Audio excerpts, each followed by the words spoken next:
What's happening, YouTube? Yeah. This is a informative video. It's going to be, some of this you guys are going to hear for the first time. Some of you've already heard it, and just if you're inclined to give me a thumbs up, please do, and otherwise I understand. You can just move along.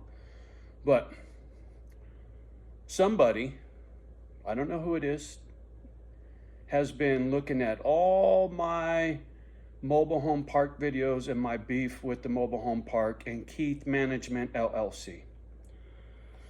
But before I get into the mobile home park, let me give you background on my house in Montara. Let me take the glasses off so you can see my eyeballs for this one. My brother and I bought a home in Montara, California, with an ocean view. We could actually see the ocean through our living room window. It wasn't much, a little sliver, but we could still see it. And in a big storm, when the waves would crash, you could feel it in the house, would vibrate. It was cool. You could smell the ocean air. You walk down the hill, make a right, go down, boom. I was on the beach in a 10-minute walk from where we lived. Then the housing crisis kicks in. Still had a job for a while. Then it got bad. Got laid off and was out of work for 2 years. During that time, the home got foreclosed on and my Viper truck got repossessed.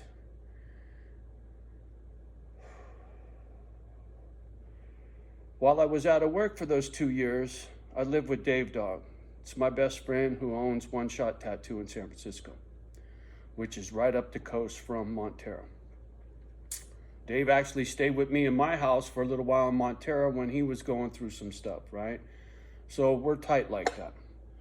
While I was at the tattoo shop, I spent a lot of time on the gadget. I never had any experience on the gadget. That means the computer and the internet. That's my slang for the computer and the internet is the gadget, right? So while I was playing on the gadget, I learned about what a CDO is. That is a collateralized debt obligation.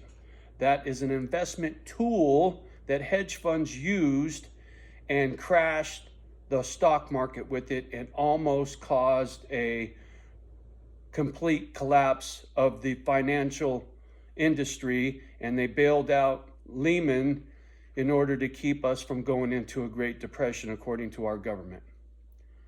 So when I learned these things and how what they did was hedge funds bought homes by the hundreds, bundled them up, and then used those mortgages as an investment tool. People bought into that conglomerate of properties. And when the housing crisis hit, a lot of people lost a lot of money. And I learned all about that.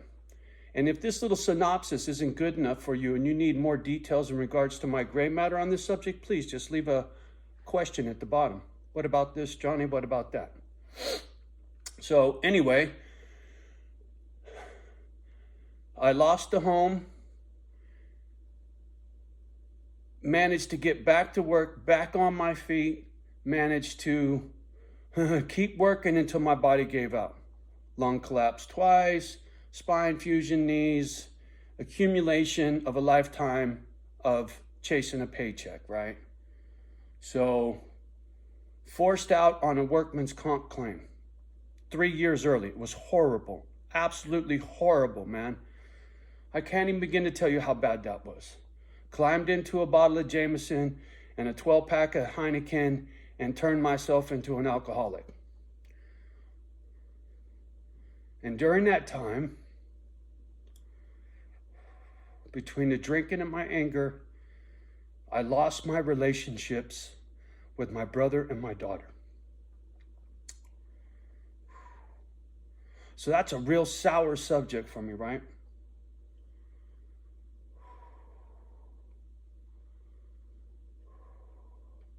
While I was in the mobile home park, things were, after the early retirement, I moved up to Grass Valley. All I could afford was a mobile home in a mobile home park. that was owned by a family at that time, from what I was told. And then they sold that mobile home park to Keith Management, who is an LLC. He is he's the labor behind a hedge fund, right? Hedge fund hires these companies to run these mobile home parks for them as part of that investment thing. Because instead of houses, these hedge funds like BlackRock are going around gobbling up mobile home parks. They're gobbling up strip malls, commercial real estate instead of residential real estate. They just stepped up their scam. And so when Keith Management came in, and with my background on the housing crisis, I looked up Keith Management on LinkedIn, and I saw his connection to the hedge fund. And when I fronted him on it, he wouldn't listen. And then they tried to come into my property during COVID, and with these bad lungs, I told them to pound salt. So they evicted me, right? They were going to evict me from the park. Yes, they can do that, right? So they put a bunch of pressure on me while I was trying to sell my house, right? I was under a great deal of stress, right? I got a bunch of videos up here and somebody's looking at them all. So I'm trying to save whoever the nosy person is some time, right? So I had grounds for suit against Keith Management. I sure did. The problem was I couldn't take it no more. I made a couple calls to some attorneys and they said, yeah, it's going to take forever, but yeah, we'll take you. I was like, you know what? I just need to go. So I let it all go. Then I move up here because I think what's happening is my situation up here has got somebody doing their homework. My beef with this family that I'm surrounded by, because now that I'm going to sell this joint, all of a sudden there is a lot of eyeballs on all this old stuff, on my old videos from the mobile home park. And I'm transparent on everything. Like I said, I'm just trying to save somebody some time. And if you got a question, ask me. Because I'm sure whoever's looking, they're not looking to help me, right? They're trying to find ammunition to throw me under the bus. So I'm going to educate you and school you on who you're looking at and what you're watching. Don't worry, guys, I'm still in a great mood. But when somebody's being nosy and it's one specific thing and they keep looking at every single video I ever made from my beef in the park, I can tell it's targeted, right? There's a reason behind it. And because whoever it is doesn't have the nutsack to give me a phone call, I'm direct, right to the damn point. So I think it has to do with my beef up here, because my beef there and my behavior there is similar to this, but the only difference is instead of Keith Management, I got a family that lives on that side, lives right behind me, and then bought the trailer in my front yard, right? Now I'm surrounded. Now I'm uptight again. Now I got eyeballs on me again. And the reason I came up here on 30 acres was to get away from that situation in a mobile home park. And now I find myself in a similar situation, which triggered me, and I'm behaving the same way I did there. And I'm just realizing this, right? I realize that I get set off by injustice and people invading my space. It's just very difficult for me to turn the other cheek when you're messing with my money and you're messing with my life. When Keith Management, or his firm, or the firm he worked for, I should say, bought that mobile home park, the manager moved in right behind my home. It was above my home, so he could stare down into my backyard, and with a pair of binoculars, you could look inside my house. It was extremely uncomfortable. I started shining bright lights up the hill at that house so that they couldn't see him, because if light's shining in your eyes, you can't see what's going on behind the light, right? I just wanted privacy. Then I started putting up loud music and calling him Stretch Mark, and his wife was Wet Spot, right? I can be a real prick when I want to be. Just whoever's been watching knows I can be a real piece of work. So that situation and that stress that I was under, and also in that mobile home park, there was a lot of activity, right? This is no soft snitch, as some of you guys like to call it, but there was a lot of drug dealing in the neighborhood. And for a while there, it looked like there was a task force, man. It was either a task force or it was Keith Management's people. There was somebody in the SUVs with the run flats and the tinted windows. And when you look in the grill, you can see the little red and blue lights that are tucked in the back, right? Undercover cars. There was a little, what do you call it? Parade of them for a little while in the neighborhood. And then I dropped a couple videos talking shit about that. And imagine that, they all vaped, right? I am very, very observant. And if you want to know why I'm so observant, look up the personality type of an INFJ. Just saying. That'll help explain some of my observantness, or whatever the hell the word is, right? And it will also explain my extreme drive for justice and fighting for the little guy, saving pit bulls, right? I have something in me that burns to protect and help the underprivileged, the neglected, the abused, right? And when it's somebody that's got a lot of money, that's trying to hammer and get over, right? Not me, baby. Not me, right? You're not going to do me like that. And so I find myself in the same kind of situation here because of this family as I was in the mobile home park. Granted, it's not a hedge fund.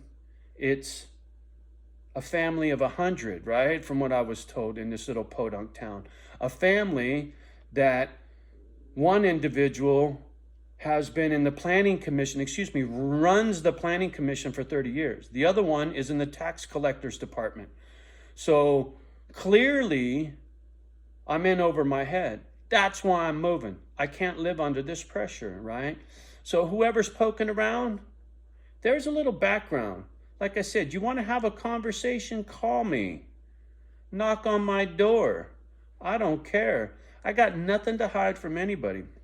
And so if you're going to stir up the pot looking for ammunition to throw me under the bus, I'll return the favor. Lickety split, right? I'm going to try to leave this town the same way I found it, just like I said. I'm not looking to hire an attorney to sue anybody here or back at Keith Management because that has not reached its time limit in regards for me filing a lawsuit against Keith Management. I could still do that, Keith Management, if this happens to be you poking around. I don't know. Like I said, I don't know who's poking around, but the I forget the word for it. You know, you only got so much time to file suit, right? A couple of years or whatever it is, and I know that hasn't expired. And maybe that's why they're poking around. I don't know. I don't care. But what I do know is I see you see me, right? Whoever it is. I'm not paranoid. I'm vigilant. My gadget tells me who's been looking at what videos, and it's not all of them. It just seems to be Keith Management stuff specific. So that tells me they have an agenda of some sort. What that is, who knows? And for the misfits, right? You guys who don't really understand some of my behavior here with these neighbors situation, that's it, right? I've been under the gun by banks that stole my house back during the housing crisis. Then they tried to evict me out of the mobile home park because I had a big mouth and I didn't want nobody coming into my property during COVID with my collapsed lung, right? There's a lot of lawsuits behind COVID, right? So Keith Management, if that's you and your posse that's poking around on my channel, I got a lot of proof of the stress and strain and damages. You know, you filed that eviction. That's still public record, homie. I got you by your nutsack, dog, and if you want me to start squeezing, I will. If that's you, because see, I walked away from that. I don't want that stress. I don't give a fuck what that payday is. I don't want to put myself through that drama. When I came up here, I said, new start, brand new area, all these acres. I was quite happy until I realized I was in a Patrick Swayze movie, motherfucking Roadhouse. And yeah, Johnny was a bouncer. You can't make this shit up. And I had a Cadillac Patrick Swayze had a Riviera. Are you laughing? I hope so. Because I'm trying to be light about this. But my spider senses are tingling. Somebody tells me somebody's up my ass. And there's another person I think it might be, and that's a stretch. But if somebody's pissy with me because I busted their balls and they want to return the favor, yeah, that's no problem too, right? Because the things I say, even though I might be angry, they're fucking accurate, right? Like this like the mobile home park, I got proof and I got evidence, you know, the eviction and phone numbers and phone logs. And like up here with this family that I'm surrounded by, because I've called the sheriff, the state's attorney general, and 2 lawyers, and I got to call into a real estate agent. I got to call into somebody to survey the property. So clearly the family is well aware of what I got going on, and they were over there today. So I don't know, you know, exactly what's going on, and rather getting all excited and making phone calls and yelling and screaming. I thought I'd just come out here and do a little, you know, for your information kind of shit. If you got questions, just ask me. And if you want to go watch all that shit, cool, man. It just helps my YouTube channel. But I'm very direct and to the point. It's just how I am, right? Don't trip, you guys. Johnny's not on one. I'm happy because I'm leaving, right? I'm getting out of here, just like I had to get out of the mobile home park, just like I had to leave my home in Montara, man. These things you can't make up. These things I didn't create. I didn't create the housing crisis. I didn't create Keith Management buying the hedge fund that bought that mobile home park. I don't know if they're still, I'm sure they probably still own it. Although my peeps back there say they got new management, but I don't know. I didn't bother to do a background to see if the mobile home park got recently sold, because it was on the market. It got sold from the family that owned it to this Keith Management LLC. They said they were family business, but they had under their umbrella at least 5 mobile home parks. And then when you did your homework, there was, you know, more shit underneath, and there was a link to the people that actually pay his salary, because he doesn't own all of those. He's not some Einstein real estate investor. Is this somebody I want to get at? I can wait on it. So anyway, just a little background on the kid and the pressure I've been under, and why I'm going to walk away from this beautiful piece of property and go back to California, where I can be happy. And whether or not I'm able to afford to do, I know mine, afford to do Misfit Island or not, I don't know. I hope so. But if that gets taken from me, at least you're not going to take my happiness, man. When I first got here, I guess I was pretty happy before I realized everything that was going on. In that one video, I was saying I don't remember the last time I was happy. There was a brief time, but at the beginning when I got here, I was pretty happy. And I'm happy now. I can feel it, right? I'm not raging. I'm not yelling and screaming. I'm not even mad. I'm more, like I said, I'm more direct and to the point. And don't like people snooping on me. I don't like people eyeballing me from a trailer in the back of my house, right? I don't like the foreclosed guy knock on the door of the pad and say, you got to go, right? Or the people that took my Viper truck, or the people that tried to get my Harley, which I still have stashed away since the housing crisis with registration tags on it since 2010. All right, I got to go. Mayan's, she's fucking me, so that means she's got to go potty. And her needs are more important than whoever it is nosy needs, right? I know, Mama, we're going to go right now. All right, much love and respect to the Misfit fam. Don't trip. Potato chip. Johnny just needs to knock this out right quick because somebody's looking. I'll give you something to look at if you want it. It could be good or bad. That just depends on you. Much love. Peace.